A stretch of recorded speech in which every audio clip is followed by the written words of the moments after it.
May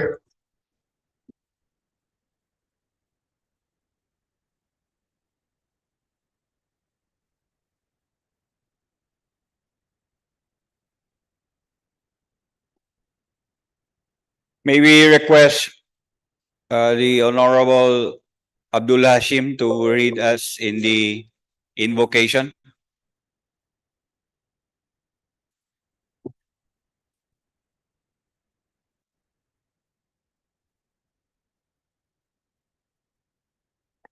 As instructed.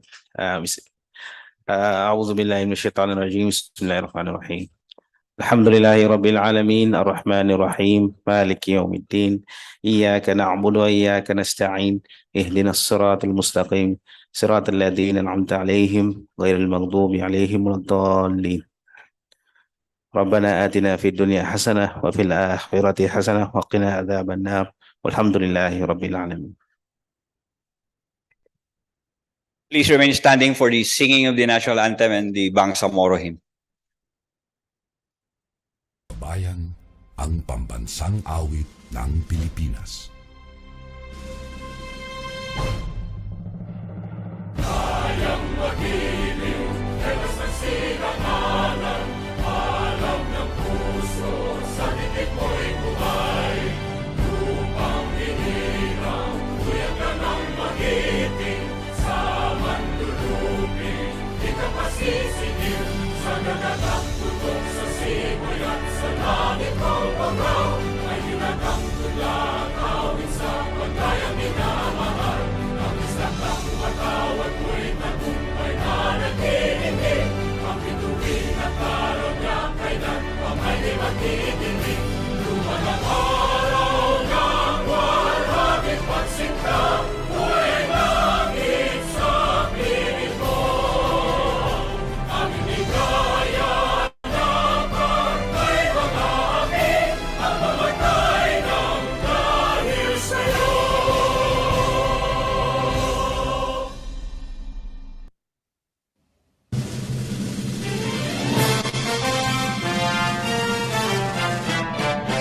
Simula noon hanggang ngayon, isa ang naging layon. Magkaisa at magbuklod, karitingan ay marugtong. Tumayo tayo mula sa hamon ng nakaraan, niyapos ang panganib na umanlang.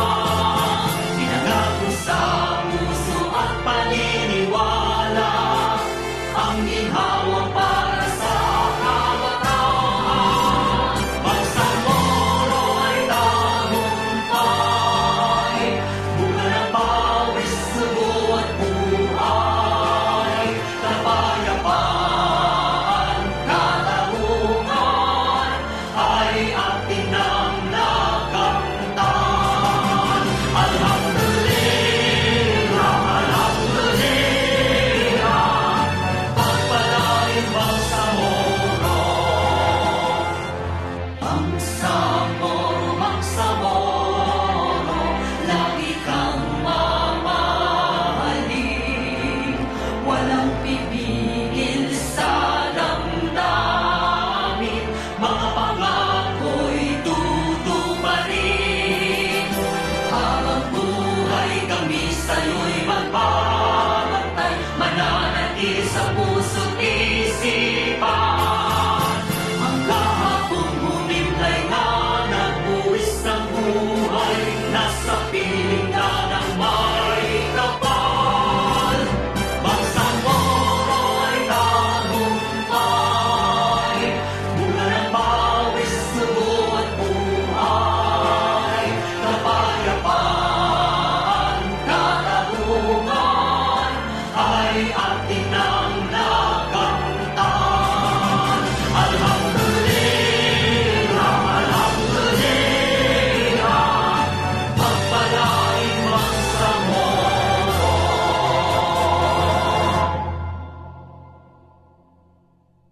Secretariat, please call the roll.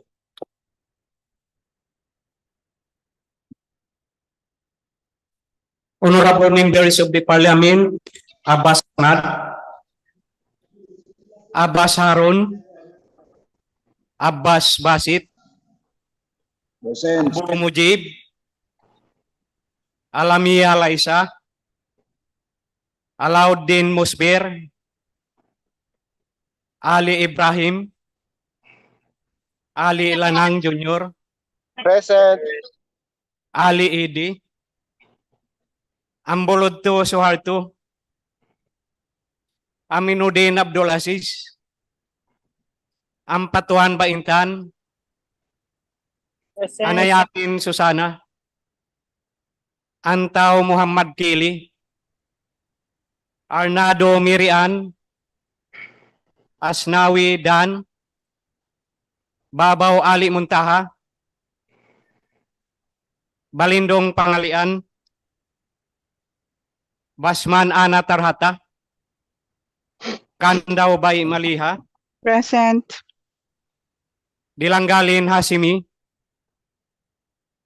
Dumama Alba sa Iliha, Ibrahim Ahud, Ismail Suharto, Estino Matarol, Gayak Abdullah, Gira Edward, Haji Abdullah Khalid, Hasim Abdullah, Hasan Hatimil, Iqbal Muhagir, Ismail Rasul, Jajuri Raisa, Jakilan Muslimin, Jikiri Al-Bakil, Kakalandin Martin, Karon Faisal, Lim Jan Anthony, Loong Benjamin, Loong Don Mustafa, Lorena Husi, Makapaar Abdullah, Present. Makasalong Marjani, Makatanong Amrusi, Maglangit Tarhata, Malik Hamid, Mantawil Bailing, Mastura Isak, Matalam Jaafar Apollo Mikael, Mawalil Amil Bahar, Mendoza Froilin,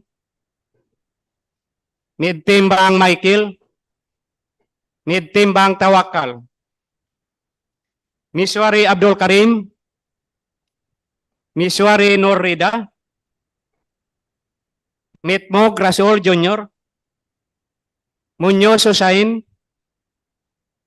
Uranon Suaib, Pakasim Ubaida, Pak Abdul Wahab, Pangandaman Nabila Margarita, Parkasio Randolph, Tiang Ramon Senior, Present. Ramos Jamila, Salindab Said, Salik Ali, Sangki Ali, Sima Umar Yasir, Sima Romeo, Sheikh Said, Silongan Aida, Inulinding Kadel Jr., Present. Sulaiman Ali, Tago Paisalin, Present. Tan Nabil, Osman Ajpar, Otto Basir, Oyod Siti Fahani, Present. Jacob Muhammad.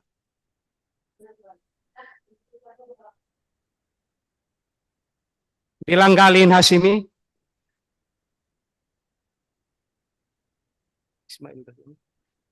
Ismail Rasul, Ismail Soharto,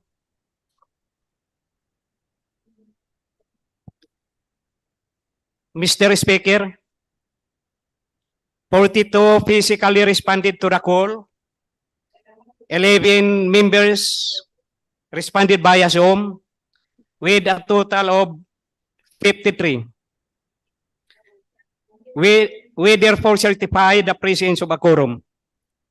With 53 present in today's session and as certified by the Secretariat, there is quorum to conduct the business of the Parliament. Floor Leader. Good afternoon, Mr. Speaker. My courtesies to my fellow MPs who are here, both on in the plenary and via Zoom. Mr. Speaker, for our order of business, may I propose an amendment to include under unfinished business the continuation of committee report number 22. I so move, Mr. Speaker. Hearing no objection, the order of business is hereby amended to include the committee report on the Bangsamoro Science High School, Regional Science High School. Mr. Speaker, I move to dispense with the reading of Journal number 10 for July 17, 2023. There is a motion to dispense with the reading of the journal of the previous session on July 17, journal number 10. It's been seconded. Hearing no objection, the motion is approved. Mr. Speaker, I move to approve Journal number 10. Hearing no objection, the motion is approved.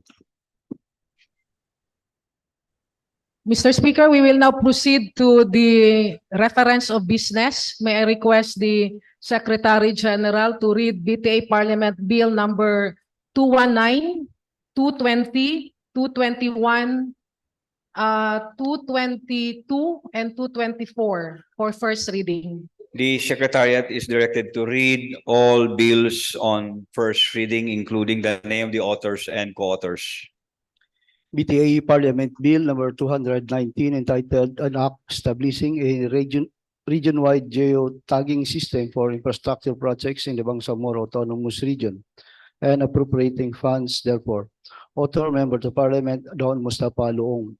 Co-authors, Members of Parliament, Liza Alamia, Bahinta ng Batuan, Rasol Mitmug Jr., Amil Bahar Mawalil, Suharto Buluto, Rasul Ismail, Benjamin Luong, Japara Polo Mikhail Matalam, Abdul Karim Miswari, Jose Lorena, Abdulaziz Aminuddin, Jamila Ramos, Alsbar Usman, Muhammad Keliantaw, Eddie Ali, Tawakal Mitimbang, Mujib Abu, Suhaib Oranon, Basir Uto, Bay Malihakandaw, Michael Mitimbang, Basit Abbas, and Muslimin Jakilan. BTA Parliament Bill number 220 entitled An Act Providing for the Diversity, Equity, and Inclusivity in Public Service Act of 2023. Author, Member of Parliament, Don Mustafa Luong. Co-authors, Members of Parliament, Liza Alamia, Bahinta ng Batuan, Rasol Mitmug Jr., Amil Bahar Mawalil, Suharto Ambuluto, Rasul Ismail, Benjamin Luong, Japara Polo Mikhail Matalam, Abdul Karim Miswari, Jose Lorena,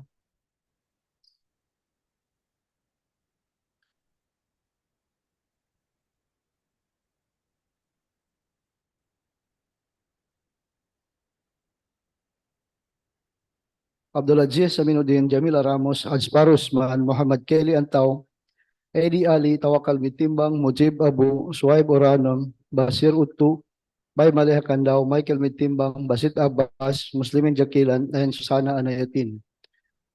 BTA Parliament Bill number 221 entitled An Act Creating the Bureau of Agricultural and Fisheries Engineering, BAFE, of BARM and strengthening and or establishing the Agricultural and Biosystems Engineering Services, ABES, in the BARM local government units to accelerate agriculture and fisheries modernization and rural agro-industrialization. Author, Member of the Parliament, Ali Sanki. BTA Parliament Bill number 222 entitled An Act Giving Recognition and Incentives to Resident Bangsamoro Top-Notchers and Learning Institutions within the Bangsamoro Autonomous Region in Muslim Mindanao and appropriating funds therefore. Author, Member of the Parliament, Abdullah Hasim.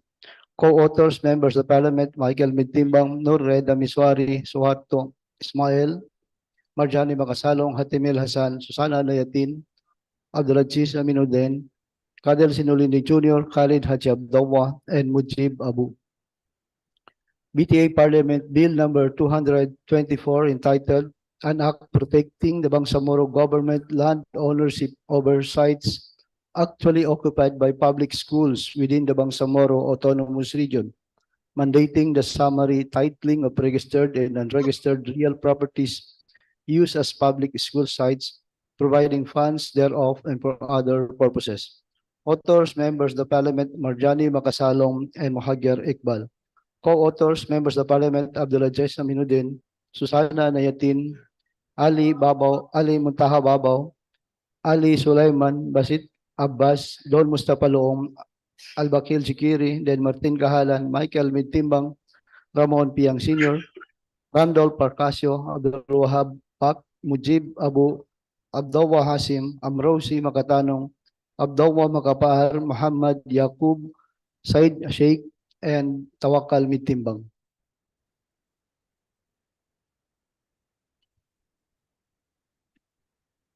Mr. Speaker, we are now under item D of the order of business under resolutions, messages, memorials, and communications.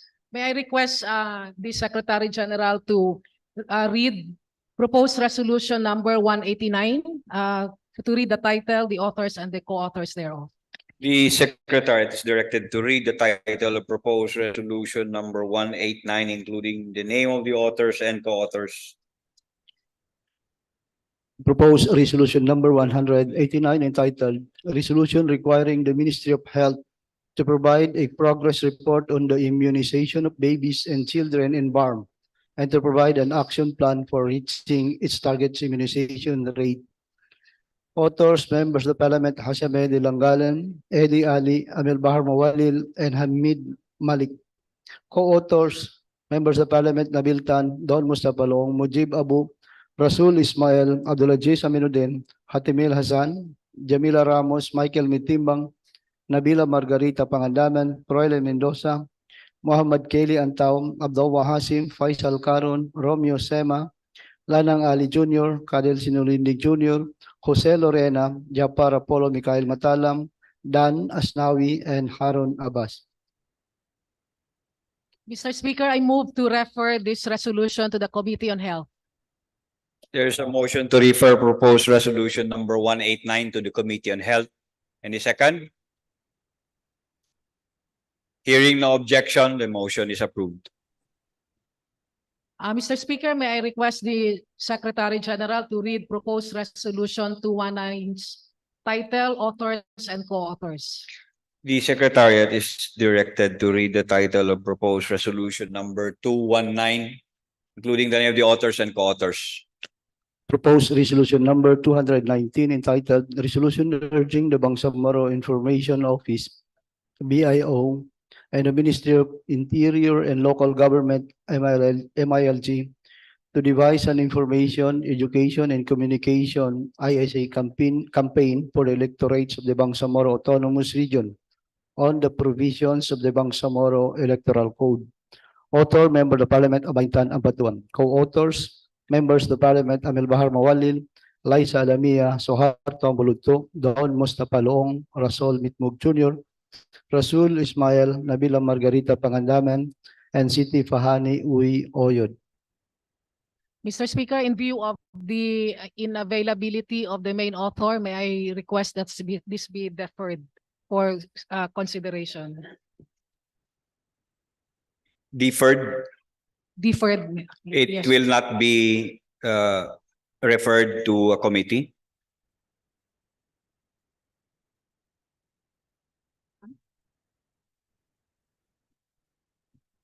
We will follow your pleasure. There is a motion to defer consideration of proposed resolution number 219. Any second? There being no objection, the motion is approved. Moving on, Mr. Speaker, may we request the Secretariat to read proposed resolution 348's title, author, and co-authors. What number? 36. 264. Resolution number 264. Floor leader. Yes, Mr. Speaker, proposed resolution number 264. The Secretariat is directed to read the title of proposed resolution number 264, including the name of the authors and co-authors. Proposed resolution number 264 entitled Resolution Directing the Bangsamoro Planning and Development Authority, BPDA, to apprise the Bangsamoro Transition Authority, BTA Parliament, on the overall status of the housing program of the Bangsamoro Autonomous Region in relation to the implementation of the first Bangsamoro Development Plan, BDP. Author, Member of Parliament, Bahintan Abatuan. Co-authors, Members of Parliament, Amel Bahar Mawalil, Liza Alamia, Suharto Ambuludto, Don Mustafa Loong, Rasol Mitmug Jr., and Rasul Ismail. Mr. Speaker, I move that this resolution be referred to the Committee on Human Settlements and Development. There is a motion to refer proposed resolution number 264 to the Committee on Human Settlements and Development. Hearing no objection, the motion is approved. Moving on to proposed resolution 319, may we request again the Secretariat to read the title, author, and co-authors thereof. The Secretariat is directed to read the title of proposed resolution number 319, including the name of the authors and co-authors. Proposed resolution number 319 entitled Resolution Calling on all the ministries, agencies, and offices, including the local government units of the Bangsamoro, to observe, comply, and monitor the implementation of the provisions of Republic Act number 7277, known as the Magna Carta for Persons with Disability as amended. Author, Member of the Parliament, Don Mustafa Loong. Co-authors, Members of the Parliament, Liza Alamia, Bahintan Abatuan, Rasol Mitmug Jr., Amel Bahar Mawalil, Suharto Ambuludto, Rasul Ismail, Benjamin Loong, Japar Apollo Mikhail Matalam, Abdul Karim Miswari, Jose Lorena, Abdulaziz Aminuddin, Jamila Ramos, Azbar Usman, Muhammad Kelly Antaw, Edi Ali, Tawakal Mitimbang, Mujib Abu, Suwaib Oranon, Basir Utu, Bay Maliha Kandao, and Michael Mitimbang. Mr. Speaker, I move that this resolution be referred to the Committee on Women, Youth, and Persons with Disability. There's a motion to refer proposed resolution number 319 to the Committee on Women, Children, and Persons with Disability. It has been seconded. Any objection, comment? Hearing none, the motion is approved.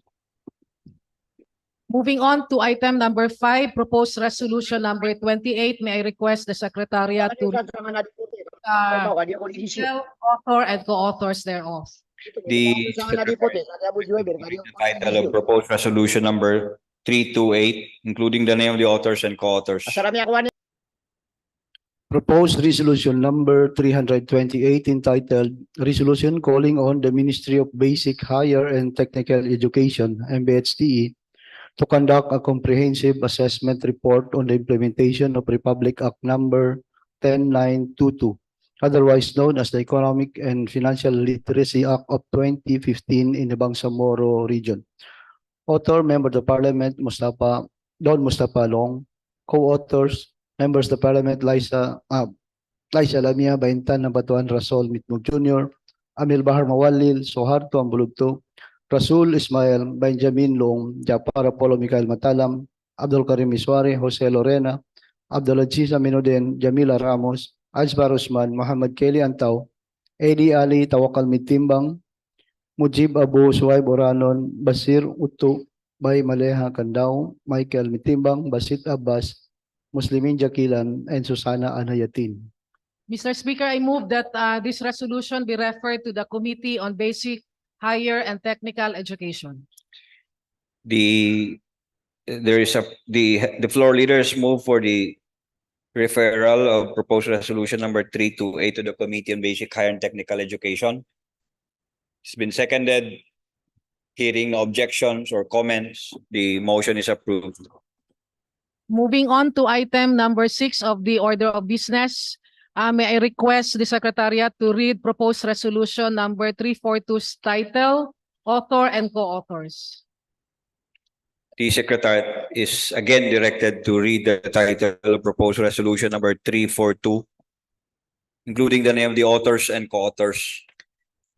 Proposed resolution number 342 entitled "A Resolution Requesting the Ministry of Agriculture, Fisheries and Agrarian Reform to implement Executive Order number 75 series of 2019 within the Bangsamoro Autonomous Region by including the necessary operating costs of implementation in the ministry's proposed budget for 2024. Author, Member of Parliament Marjani Makasalong. Co-authors, Members of Parliament Albakil Chikiri,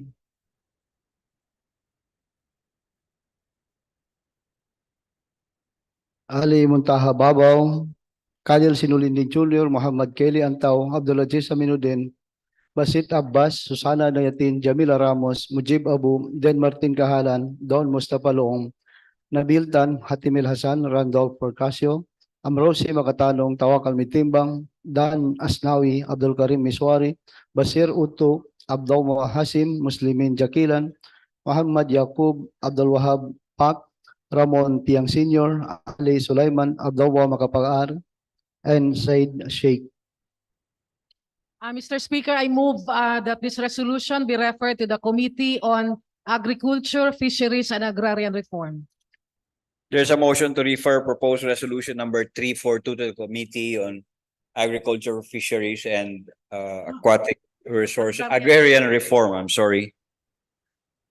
It has been seconded. Hearing no objection, the motion is approved. Moving on to item number 7 of the order of business, proposed resolution. May I request the Secretariat to read proposed resolution number 348, title, author, and co-authors. The Secretariat is directed to read the title of proposed resolution number 348, including the name of the authors and co-authors. Proposed resolution number 348 entitled "A Resolution Requesting the Bangsamoro Government through the Honorable Ahod Al-Haj Muharram B. Ibrahim, Interim Chief Minister, Bangsamoro Transition Government, to consider the proposed Baranibod Resettlement and Development Area BRAD program a priority for families of landless Bangsamoro Mujahideen and the mechanism to build a model Bangsamoro community outside the Bangsamoro Autonomous Region, and to provide administrative, technical, and financial assistance therefore, either directly or indirectly or both.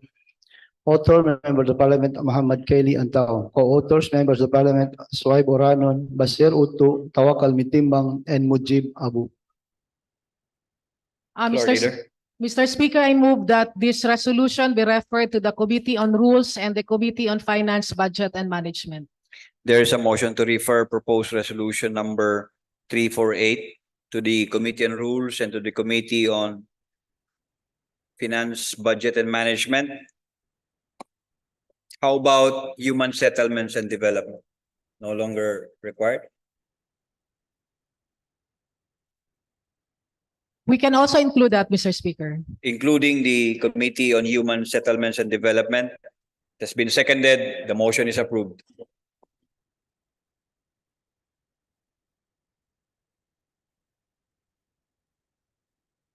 We are now on resolutions referred to the committee reports. Yes, Mr. Speaker, we are now on for item number 1. May I request that we defer consideration of committee report number 08, considering the inavailability of the main sponsor, Mr. Speaker. There's a motion to defer consideration of committee report number 8 under item number 9, considering the absence of the main author. It's been seconded. Hearing no objection, the motion is approved. Floor leader, proceed. Mr. Speaker, the same manifestation with regards to item number 2 of the committee report number 10. May I request that this be deferred For the same reason, the main proponent is not available at this point, Mr. Speaker. There is a motion to defer consideration committee report number 10 in view of the justifications presented by the floor leader. It has been seconded. Any objection? Comment? There being none, the motion is approved. Mr. Speaker, we will now proceed to the unfinished business. May we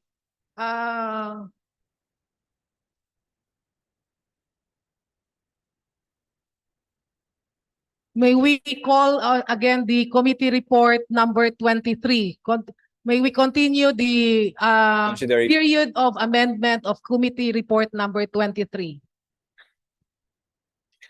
We will now proceed with consideration of the unfinished business. The chair of the Committee on Science and Technology is recognized. Yes, thank you very much, Mr. Speaker.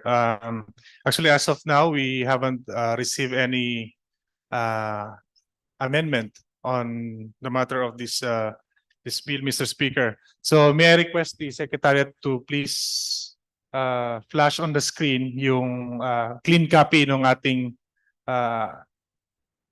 Bangsamoro Science High School Bill.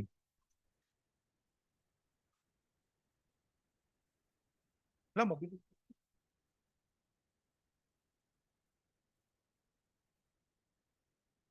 Mr. Speaker, 1 minute suspension lang po para sa preparation ng mga Secretariat. 1 minute suspension.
resume?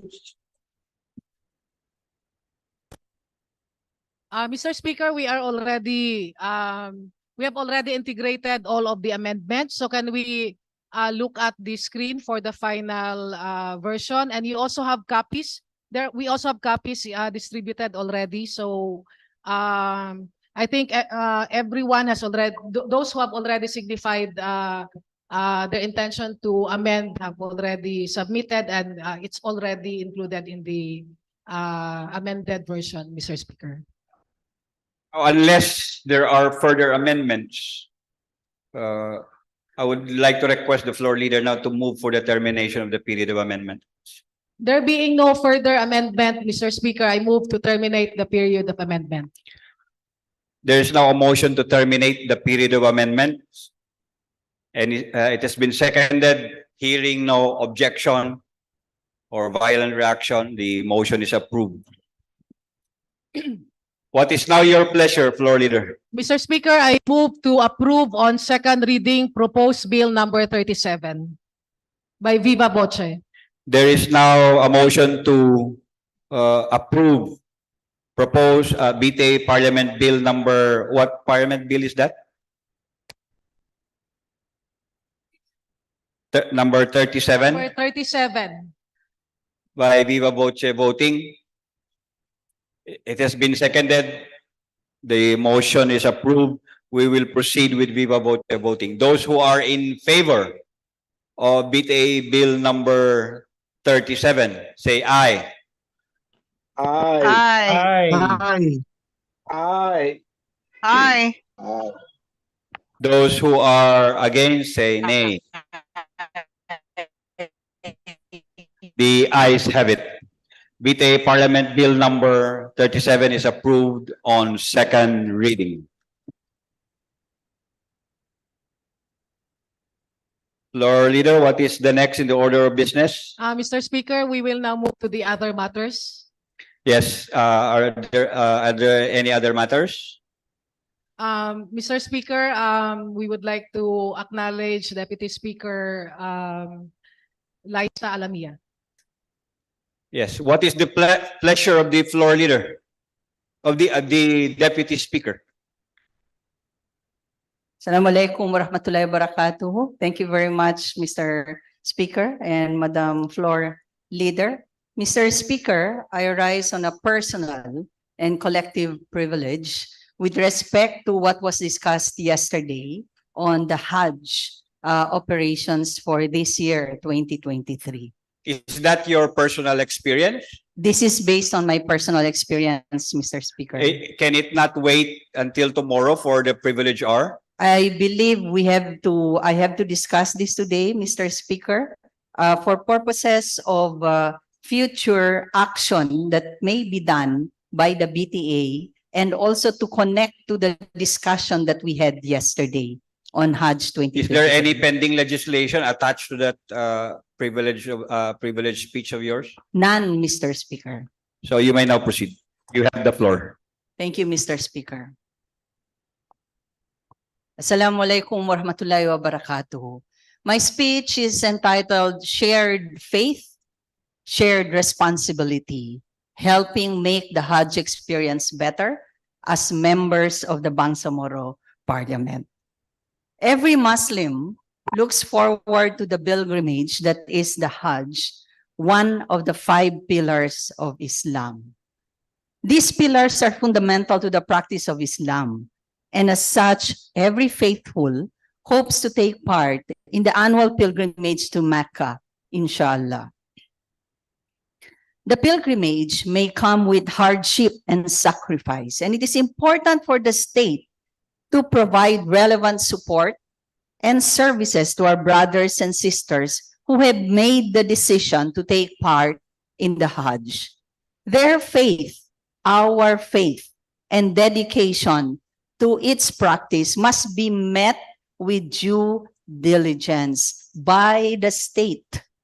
Their faith and dedication to its practice must not just be met with due diligence, but we have to do this in order to ensure the health and safety of our Hujjaj as they travel. Mr. Speaker, for almost 5 decades, from 1977, the state, through the establishment of different agencies dedicated to Filipino Muslim matters, has had administrative mandate over the Filipino Muslims who decide to embark on the Hajj. It was in 2009 when our speaker right now, Speaker Balindong, in Congress at the lower house, filed a bill which became Republic Act number 9997 and was passed, creating the National Commission on Muslim Filipinos. The NCMF, particularly through its Bureau of Privilege and Endowment, or BPE, has since then explicitly carried the mandate. And what is this mandate? I quote, administer all programs, projects, and activities, formulate the necessary rules and regulations, and coordinate with pertinent offices to ensure the success. I repeat, the success with emphasis of the annual Hajj to Mecca. This success, however, is yet to be felt by our Muslim brothers and sisters. While having flown out of the Philippines and coming home safe from the Hajj, Alhamdulillah, is a blessing in itself. In my case, we have survived this year's Hajj. It is quite unfortunate that our pilgrims' faith and devotion has been seemingly met with incompetence and neglect. And I repeat, incompetence and neglect year after year, Mr. Speaker. The past couple of years alone, a number of issues have been raised by our Muslim brothers and sisters regarding the Hajj. For starters, thousands of pilgrims were held back, with 400 ended up missing their flights last year, 2022, because they were yet to receive their travel visa. Hindi dumating yung visa. Hindi na-release. This is a document that should have been issued at least a day before their date of travel. Having the new e-Hajj registration system in place makes this incident all the more distressing. Electronic na nga, hindi pa lumalabas. Because this is precisely the kind of problem the registration system should have addressed in the first place. During the pilgrimage this year, Mr. Speaker, inadequate food and accommodations in Mecca and Medina have been reported all over in the social media, the arrangements for which should have been taken care of in advance under the purview of the NCMF. Later, during the pilgrimage, 200 pilgrims, actually it was more than 200 pilgrims, found ourselves, including me and my family, 5 of us, 3 children, and my husband, we found ourselves stranded in Muzdalifah, while the other pilgrims found themselves lost in Mina. Mina and Muzdalifah are 2 of the 3 locations that make up the Mashayir, a part of the Hajj that is so integral to the pilgrimage. It is mentioned in the 2023 Hajj Operations Manual of the NCMF. In my case, Mr. Speaker, I have experienced, my family has experienced all of this from the beginning of the Hajj this year, but we have kept quiet. In my case, I went there personally in my personal capacity, and I wanted to focus on the Hajj itself and my relationship, our relationship with Allah subhanahu wa ta'ala. And so we had sabar. All of the 7,000 Hujjaj practiced sabar. And so I really feel enraged and at the same time sad when those who were not there would say, after experiencing what we have experienced, saying, you should have sabar, just have sabar. Just have sabar and die under the sun in Muzdalifah. Nobody should be there in Muzdalifah beyond, actually, by the time that Fajr prayer should have been prayed, we should no longer be in Muzdalifah.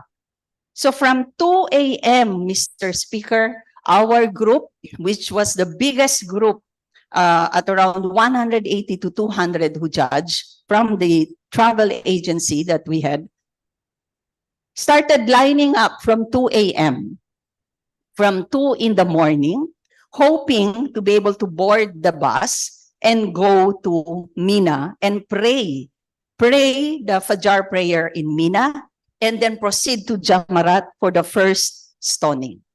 And then that's it. We can now remove we could have removed already our ihram because all of us were still in ihram. But we were left there. No water, no food, no fluids, and we have nothing on the top of our head. No buses came. There were only 2 buses that went back and forth for the Philippine Hujaj. And these buses arrived, the gap, between the arrival of the buses and then going to Mina was a minimum 2 hours. So 7,000 Hujaj were waiting and waiting until 2 p.m.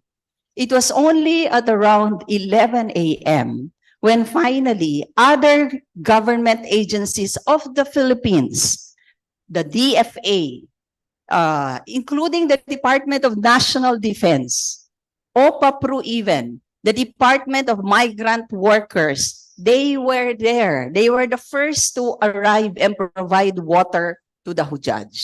There was no medical team in Muzdalifah when people started fainting and having heat stroke. From my group alone, there were 3 who had heat stroke and they were brought to the hospital.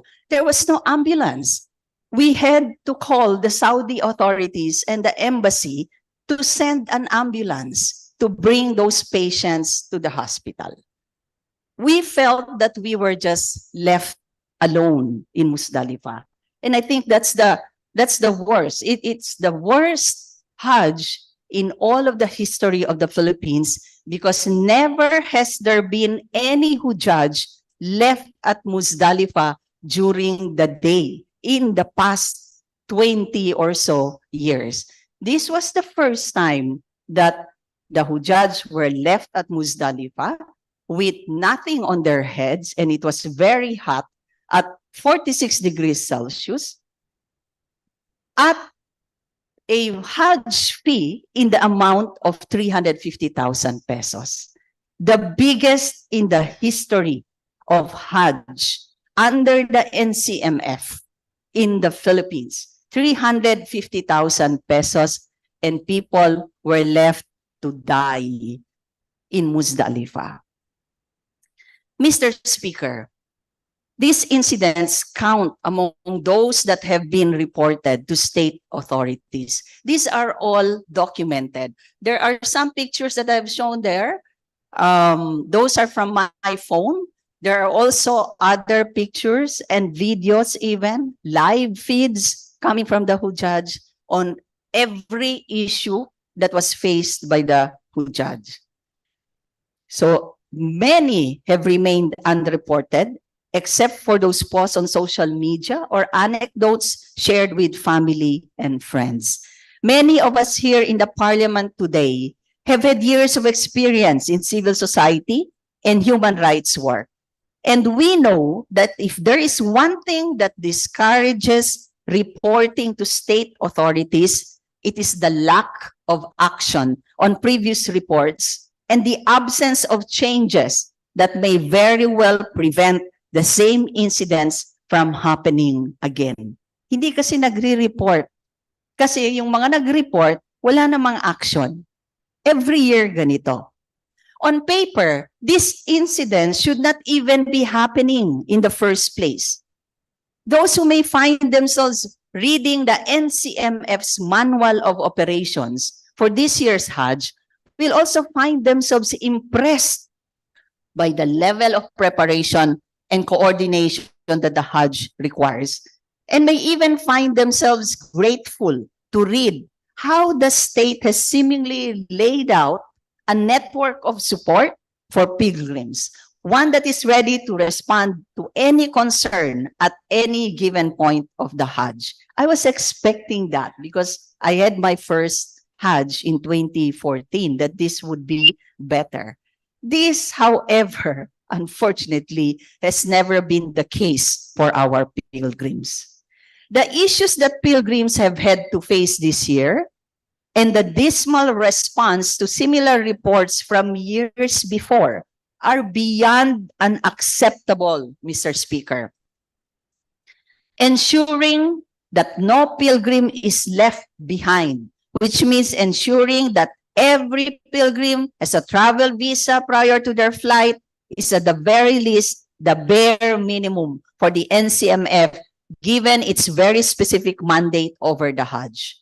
Unfortunately, this and a host of issues related to the Hajj, including basic logistical matters like food. Lunch is delivered at 3 p.m., 4 p.m. Food that cannot be eaten even. In my case, we did not complain because we could afford to buy food from outside. We cooked also our food. But what about the other pilgrims who only had enough? 350,000 pesos. And then just additional 10,000 pesos or 20,000 pesos. They are the ones who were really complaining and suffering because they were thinking that the 350,000 pesos would cover adequately well all of their needs. Unfortunately, all of this have proven to be part of a chronic cycle of inconvenience for our Muslim brothers and sisters. Many of these issues are linked to basic and fundamental aspects of the Hajj, and therefore could have been avoided if the NCMF had learned anything from its years of experience overseeing the Hajj. And yet, if there is anything that has persisted in the experiences of pilgrims through the years, it is the seeming lack of interest in making things better for Filipino Muslims who participate in the Hajj. Mr. Speaker, given the long-standing history of neglect from the NCMF, it is only just for the Bangsamoro regional government, now that there is already a Bangsamoro regional government, to intercede in behalf of pilgrims and engage the NCMF in a productive and meaningful process that not only holds the state accountable for the issues that pilgrims have encountered during the Hajj, but also for the implementation of programs and policies that directly address these issues and prevent them from happening again next year and in the coming years. For its part, the Bangsamoro Parliament is best placed to launch an inquiry in aid of legislation on the administration of the Hajj. In this process, the Parliament should consider inviting the Hujjaj themselves, the shaykhs, to come to the Parliament and we have a dialogue and listen to them so that we would know what we need to do so that this will not happen again in the coming years. We should also consider inviting the NCMF, hindi para sila ay awayin or pagalitan, but for a dialogue. So it's a dialogue as part of looking at ways to improve the pilgrimage for those who would choose to participate in the future. Through the Bangsamoro Pilgrimage Authority, alhamdulillah, we have an agency like that. The regional government can also initiate policy analysis and dialogue that looks into available and viable options. I think it's very important, Mr. Speaker, that the Filipino Muslims be given viable options for Hajj. Should we choose to be actively involved in streamlining the processes linked to the Hajj. It would also be ideal for the Parliament to carry this agenda into the Philippine Congress, Bangsamoro Parliament Forum, or the government leaders in other relevant IGR bodies. There is no question, Mr. Speaker, that the Bangsamoro Parliament should be involved in supporting the pilgrims who participate in the Hajj. As discussed yesterday, more than 50%, in fact, around 60% of the Hujjaj this year came from BARM. The pilgrimage is ultimately a collective act of faith in which we all participate, either as pilgrims or as members of the Ummah, providing much needed support and encouragement during the pilgrimage. To let the currently ongoing cycle of inconvenience and neglect due to seeming incompetence would not only mean neglect given our mandate as public servants, but also neglect as members of the Ummah who are responsible for our brothers and sisters in faith. Believe me, fellow members of the Parliament, I wouldn't want you to experience what we have experienced. We have survived, alhamdulillah, by the grace of Allah subhanahu wa ta'ala, through the sabar that we really held on to and believing that we would be able to survive. But I wouldn't want you to experience that. It is my hope that we can have this long overdue discussion, Mr. Speaker, as part of the Bangsamoro government that is meant to represent the Bangsamoro's best interest, and it is best that we start today. Thank you very much, Mr. Speaker. Assalamualaikum warahmatullahi wabarakatuh. Salam. Thank you very much, Deputy Speaker Alamia. Mr. Speaker, may we recognize MP Amir Mawalil for a brief manifestation. Manifestation or interpellation? Some clarificatory questions, Mr. Speaker, because we should not lose this. And you should move that it be referred to the Committee on Rules later. Thank you, Mr. Speaker.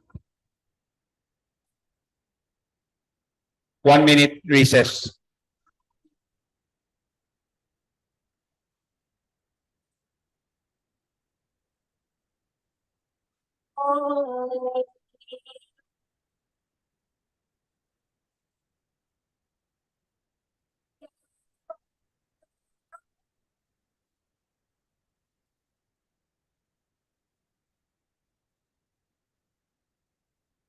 أشهد أن لا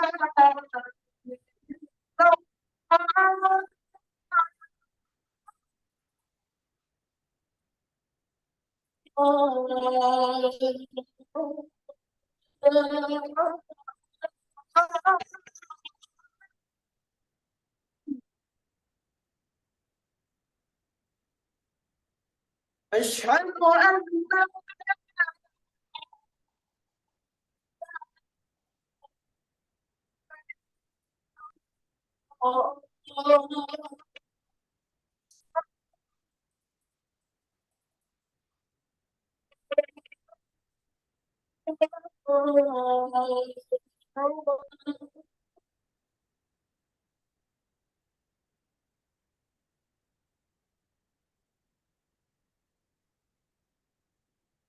أشهد أن محمدا رسول الله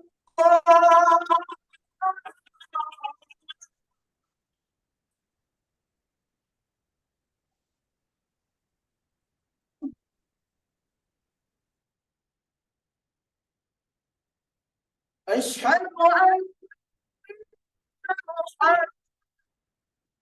محمدا رسول الله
The gentleman from Tawi-Tawi is recognized. You have the floor.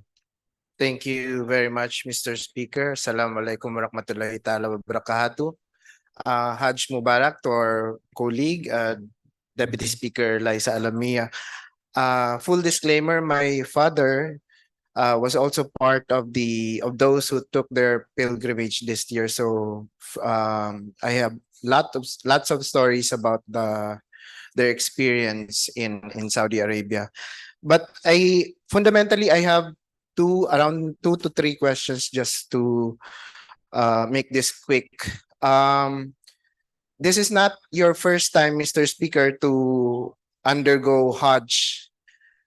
We have heard a lot of stories of how difficult it was in the past.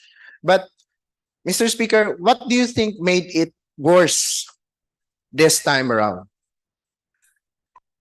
Thank you, Mr. Speaker. Our good MP from Tawi-Tawi, MP Amir Mawalil. This is the worst, Mr. Speaker, in the history of Hajj in the Philippines. I have experienced Hajj in 2014, and in the prior years, I have gone to Umrah also. Based on the pronouncements of a lot of sheikhs who also have experience ranging from 20 years to 25 years as sheikh, this is the worst. I think this is the worst because this is the highest paid Hajj fees at 350,000 pesos. In some cases, some of the sheikhs gave a discount of 10,000 pesos, taking into consideration the Hujjaj. And so they lowered the price to 340,000 pesos. But still, it is very big compared to last year at just 200,000 plus. They increased the amount, Mr. Speaker, because they said it will cover everything. breakfast, lunch, dinner. Our stay in hotels, in Makkah, 3-star hotel. 3-star hotels at Makkah.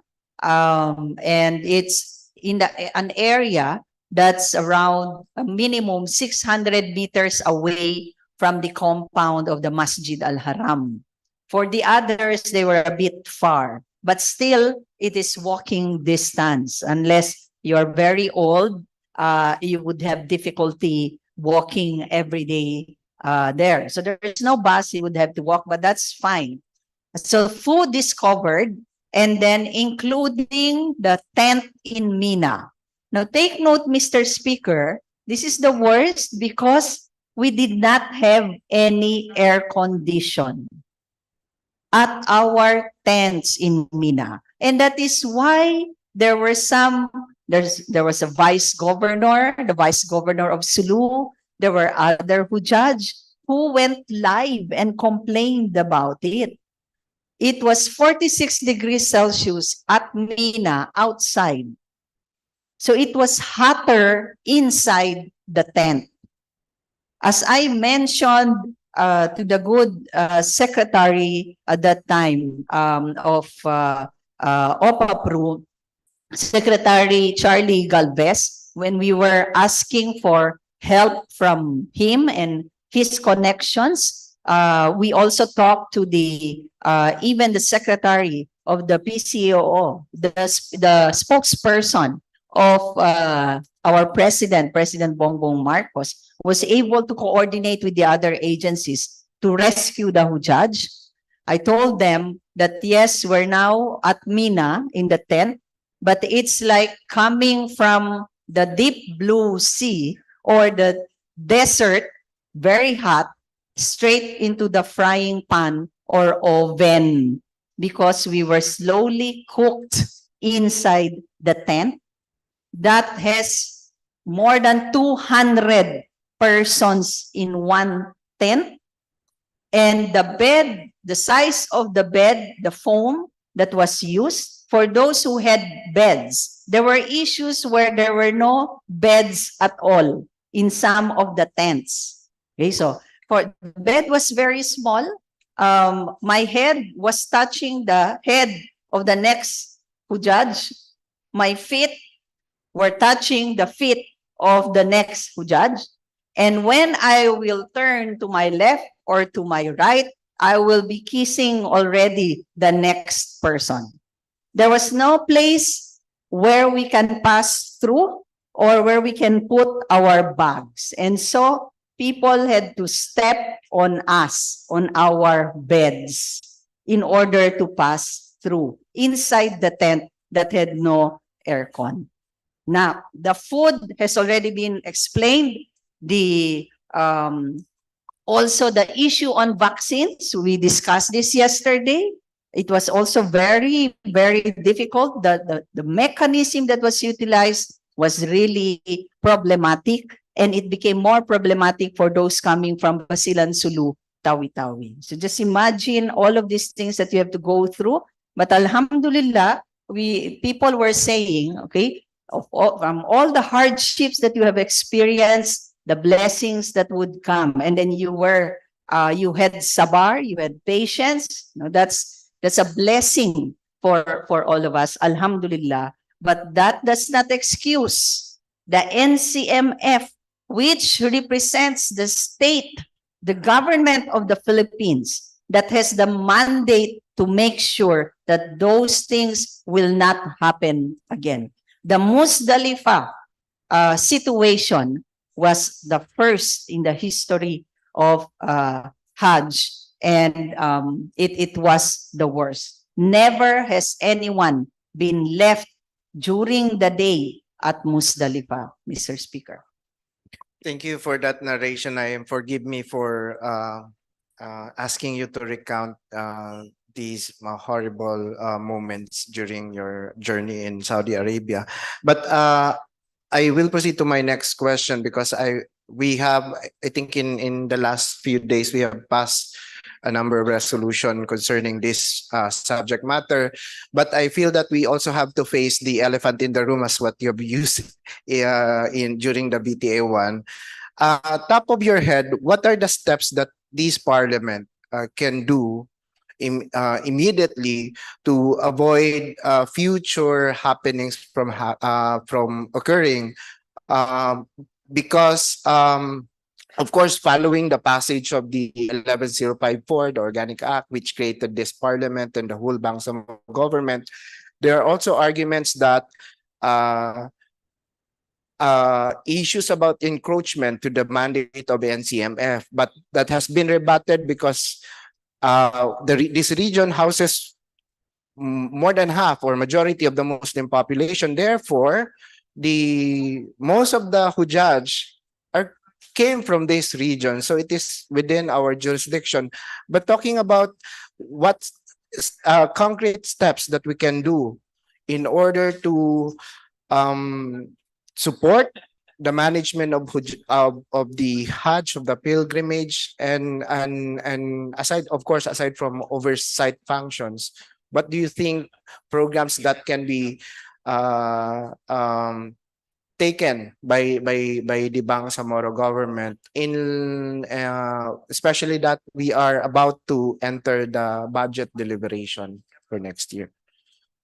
Very timely question, Mr. Speaker. So I was suggesting, Mr. Speaker, if needed, then we would have to do an inquiry in aid of legislation. The inquiry is for the purpose of determining, first, we have to establish what has happened. I have personally mentioned here what I have experienced, but we need to talk to the Hujaj also, those who experience these things. We need to talk to the sheikhs. They're the ones bringing the Hujaj, because we would also need to determine from their perspective how we can improve the Hajj operations in the coming years. And then we have a dialogue with the NCMF together with our very own Bangsamoro Pilgrimage Authority, of which we are authorized to set up because it's under the Bangsamoro Organic Law. We have a law. It is legal and it has a mandate. And its mandate is to make sure, almost similar, but only within the jurisdiction of the bar, no? But when it comes to pilgrimage, there are several recommendations. So during the dialogue, we would be able to discuss what these recommendations would be, either from basic and fundamental matters, because, Mr. Speaker, the Hajj, while for the Hujaj, is a deeply spiritual experience and a wajib, a responsibility for us to perform at least once in our lives. It is mainly about logistics when it comes to the mandate of the NCMF. It is about logistics. It is about making sure that we are able to practice that pillar of Islam and perform that pillar of Islam without any problem. Yes, we should have sabar. Yes, it is very hot. That is a given. Yes, we may have problems on the food, for example. Yes, there may be delays in flights and all of that. But there are other matters that are inexcusable, Mr. Speaker, just like the transport of 7,000 Hujaj by only 2 buses. The Hujaj paid for around $424 for porterage. There is a porterage fee, Mr. Speaker. $24, and their luggages were never carried by porters. That is true, Mr. Speaker, based on your experience, Mr. Speaker. From Years experience. Yes, that is true. That is true. We carried our own luggages. Yes, Mr. Speaker. So I believe the cost included everything. Everything. Including the porterage. And from complaints we have received in my law office, because there are now complainants trying to raise, asking for legal opinion whether or not to file civil cases. We look at the cost, the 350,000 carry included there in around 20,000 pesos for porterage, and we asked them if porters from the airport carried their luggages to the hotel, or the bus company carried their luggage to the hotel, and it never happened. Yes, Mr. Speaker. And to add to that, Mr. Speaker, when it comes to the porterage, that even became a reason for the delay, the cancellation of flights even, or the inability of the Hujjaj to reach Jeddah airport in time to board their planes. So the first groups who had to leave Jeddah, supposedly, because they went directly from Makkah to Jeddah airport, were not able to board the plane. Why? One, there was a problem with the bus. The buses were delayed. The passports were lost, or they did not match the names of the Hujjaj who were there in the buses that went to the airport. And that is a logistical issue, Mr. Speaker, which means there is some kind of a neglect or incompetence in preparing for the Hujjaj travel back to the country. There was no one there ahead coming from the NCMF who would make sure that there was coordination with the porterage company to make sure that the passports are there, the buses would arrive on time, and that they will be able to board their plane. So there were some groups who were not able to board their plane because of those issues, Mr. Speaker. Thank you. Thank you, Mr. Speaker, Last question. for that response, actually an additional manifestation. And thank you for pointing out the distinction between, while the Hajj is a personal and religious endeavor for the Hujjaj, there's, on the other hand, we have the management of the Hajj that is, can I say this, funded by the government. It is under their mandate, and in fact, one of the reasons why this certain agency exists. So I think we have to look at on the other side, because you're right. For the longest time, the incompetence on the management of judge has been about a test of faith, a test from up above that one should endure. But there is a government agency that we think, everyone thinks, that should be looked into because of the mismanagement in this aspect. Thank you, Mr. Speaker, for that. Leader, I think there are no more there is last interpellator. Yes, we will recognize one last interpellator before we adjourn, Mr. Speaker. The gentleman from Sulu is recognized. Thank you, Mr. Speaker.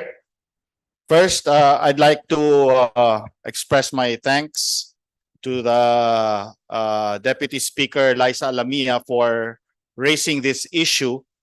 I actually witnessed the situation and saw the difficulty of the pilgrims, and I appreciated Deputy Speaker Lamia. She remained silent actually throughout the Hajj, and just reserved it for the proper time. And I thank her also for mentioning the NCMF Hajj Operations Manual, of which I just read just now, realizing that there is indeed a manual. And a cursory review of the manual shows that there are actually teams created by the NCMF. And for the record, I appreciate some of the teams of the NCMF that actually did their job maybe. Some were in the airport, some were there in meeting us in the airport in Medina, some brought us to the hotel. So there are many in the NCMF that did their job. But there are also those who didn't do their task. And that is what we want to look at.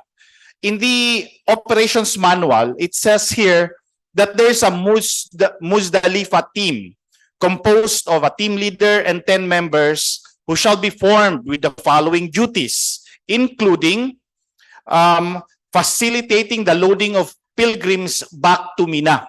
My question, Mr. Speaker, to the Deputy Speaker, Liza Lamia, did you see anyone from this Muzdalifa team during that period where I think close to 1,000 Muslim Filipinos who were left at the mercy of the 48 degrees in Muzdalifa? Thank you, Mr. Speaker, for the question.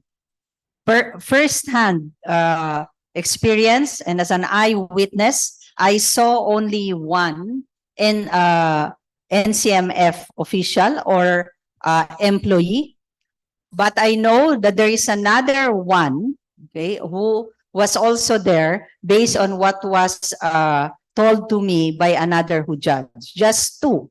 But what I'm very sure of, Mr. Speaker, is that there was no medical team at Muzdalifa at that time.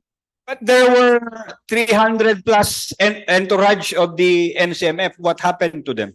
The entourage, it appears, Mr. Speaker, and some other groups with special, I suppose, they had special or privileges. They were able to leave Muzdalifa early on. So in the first 2 or 3 buses that came, they were able to leave. And then after that, we were left. MP Don Loong was also there, and his wife.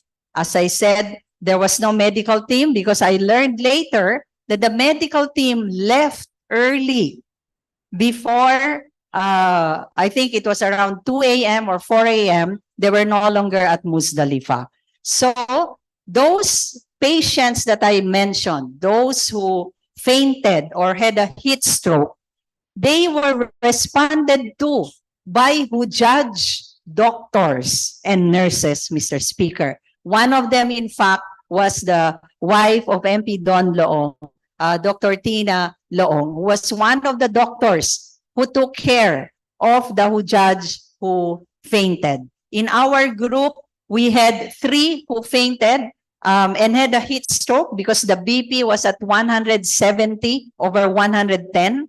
And she was taken care of by the PHO of one of the provinces from Basulta. So it was the Hujaj taking care of each other, Mr. Speaker. Mr. Speaker, I would like to know more from the Deputy Speaker, Mr. Speaker. What did the Muzdalifa team do, and why couldn't they do their task of transporting the Hujaj back to Mina? Thank you for the question, Mr. Speaker. So I was not able to talk to any of them, the 2 that I have mentioned, but based on the eyewitnesses, those who talked to them, they asked, why are there no buses? Why were we left at Muzdalifa? And they said that for them also, they're in the same situation. So there are no buses, they said, they claimed, because there was traffic and that it was Eid al-Adha, and so the roads were closed. But Mr. Speaker, the roads were closed and no buses would go to Muzdalifa because normally there shouldn't be any person at Muzdalifa during the day. All of the Hujaj should have left Muzdalifa before 4 a.m. or 5 a.m., Mr. Speaker. But because there were only 2 buses coming back and forth, there were also accounts saying that there were 3, but one of the buses malfunctioned, so there were only 3. But Mr. Speaker, so this goes way beyond the team that was at Muzdalifa. Why were there only 3 or 4 buses as claimed by those NCMF employees who were there? when there were 7,000 or more or less 7,000 who judged from the Philippines? Why only 3 or 2 or 4 buses, Mr. Speaker? We won't fit and we won't be able to go back in time to Mina to be able to pray Fajr if that was the case. So that means it is based on their agreement. Whatever agreement was made, whatever contract was made between the NCMF and the bus provider, the transportation provider, Mr. Speaker. Those things, we can only speculate as to why. And so I'm calling for the need to do an inquiry in aid of legislation and also for purposes of dialogue with the victims themselves and the sheikhs and other experts, as well as the NCMF, headed by the Bangsamoro Pilgrimage Authority, to come up with policy recommendations and recommendations on the manual or on the way logistics would have been done better, and submit this to Congress through the Bangsamoro Parliament Congress Forum, Mr. Speaker. Mr. Speaker, I would like to know, the 3 persons that you were mentioning, were they wearing NCMF chaleco to identify themselves? Or were they performing the pilgrimage? Because it should be separate, in my opinion. May I know if you saw somebody wearing their official uniform as government agents to assist? Mr. Speaker, I saw only one, and he was also in Ihram, which means he was undergoing Hajj, Mr. Speaker. So, Mr. Speaker, then you're saying that nobody was there on official uniform representing the Musdalifa team. We may say that, Mr. Speaker. Because, Mr. Speaker, related to the one you mentioned, I heard that there is over 100 NCMF teams in Saudi at that time. But are you saying, Madam Speaker, that you did not see anyone with an May I NCMF? cut the gentleman from Sudu? I think we should reserve those questions when we hold the investigation. Okay, Mr. I Speaker. think that would be more proper. Yes. Because there are persons that are apparently involved in this situation, and it would be at the height of unfairness if we continue to ask this question and they may not be able to defend themselves. Okay, Mr. Speaker, I will just proceed to this manual of operations because ultimately, it is the manual of operations that will be followed. And the manual of operations mentions a penalty clause, which it says the NCMF officials and employees can assess the performance of their teams and be the one to assess if there was any oversight. So I'd like to know from the speaker is are you aware of any assessment, internal assessment by the NCMF themselves as regards the non-performance of some of the committees? Thank you very much, Mr. Speaker, for the question. I am not personally aware that there was an assessment made, Mr. Speaker, but that is one of the very obvious things that we would be able to perceive. No, we would expect that there is no yearly post-Hajj operations assessment or evaluation done because every year this is happening, Mr. Speaker. So we can only speculate, but I think the speculation would lead heavily to the fact that there is no assessment or evaluation, so that if anyone has not performed their mandate, their responsibilities, then the proper disciplinary action may be done internally within the NCMF, Mr. Speaker. Okay, last comment, Mr. Speaker. Again, I thank the proponent for mentioning this, and we hope that the proper dialogue by the Parliament to include the Bangsamoro Pilgrimage Authority can be done. And we hope that for next year, there will be an improvement as regards this. And that, again, I'd like to mention that Can you please move that this be referred to the Committee on Rules, the speech of Mr. Speaker, I'd like to move that the issue raised by the Speaker be referred to the Committee on Rules. Any second? There being no objection, the motion is approved. And so my last comment, Mr. Speaker, based on the speech of the proponent, is that we're looking for ways, again, to have synergy in the working of the NCMF, the Bureau of Pilgrimage Authority, as well as the Sheikhs, as well as the Saudi Hajj and Umrah Ministry.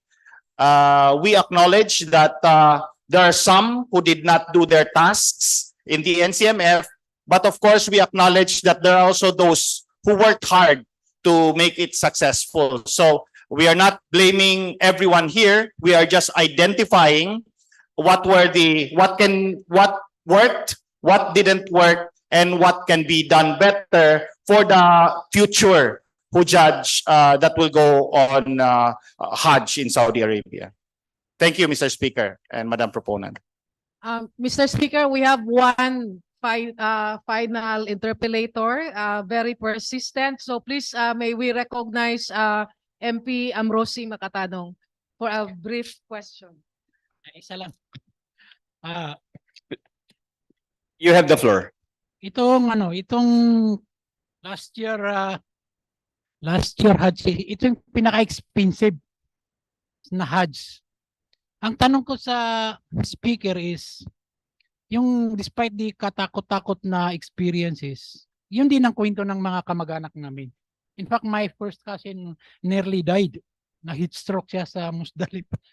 They were forced to scavenge for water. Imagine, those are the royal families in our, and forced to scavenge for water. Sa experience ninyo, ma'am, despite the expensive na binayad ng mga Hujjaj natin, yun lang bang mga Pilipino ang dumanas ng ganon? Yung mga ibang nationalities, ganon din bang na-experience nila? Or yung mga Pilipinos lang? That's a very good question, Mr. Speaker. Before I answer the question, we didn't have water in Musdalifah and we had to scavenge for water. Can you imagine? We looked for bottled water na meron pang naiwan na tubig. My family. So meron pang naiwan na ganito sa bottled water. Kinuha namin yon at ininom namin, sharing the water. Because if we didn't do that, we would die. Actually, we would have heat stroke or die if we were not rescued in time. It's as worse as that, Mr. Speaker.